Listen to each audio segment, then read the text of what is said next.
Brought to you by TechnoSpark 20 series smartphones. उमेदवारी रद्द करावा लागला. काय नेमकं जबाब आहे हे आपण त्यांना विचारा. आपण पाहिलं असेल ज्यांना अनेक वेळा खासदार शिवसेनेने बनवलं, उद्धव साहेबांनी बनवलं. एक व्यक्ती तर अशी की 5 वेळा खासदार बनवलं आणि त्यांना काल 9 की 10 तास थांबून देखील तिकीट मिळालं नाही.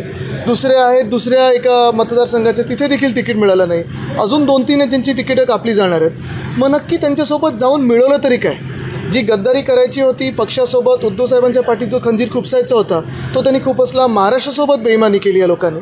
आणि आपण आता पाहत आहे की ज्यांनी त्यावेळी सांगितलं होतं की एक जरी उमेदवार पडला तरी राजीनामा देईन, त्यांना तिकीट पण आता देऊ शकत नाही आहेत. हे हाल आता मिंदे गटाचे झालेले आहेत. मला वाटतं पुढचे जे 40 गद्दार आहेत त्यांनी विचार करावा की आता विधानसभेत नक्की काय होणार.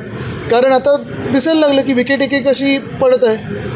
छत्रपती संभाजीनगरचा तुम्ही उमेदवार जाहीर करून टाकला प्रचार करत, पण शिंदे गटाचा उमेदवार काय आणखी अनेक ठिकाणी महाराष्ट्रात आपण पाहत असाल, भाजपा असेल किंवा मिंदे गट असेल किंवा राष्ट्रवादीची गद्दार गँग असेल, उमेदवार मिळतच नाहीत. म्हणजे आपण पाहत असाल मुंबईत देखील भाजपाने अजून 2च उमेदवार जाहीर केले आहेत, ते देखील मुंबई विरोधी आणि महाराष्ट्र विरोधी.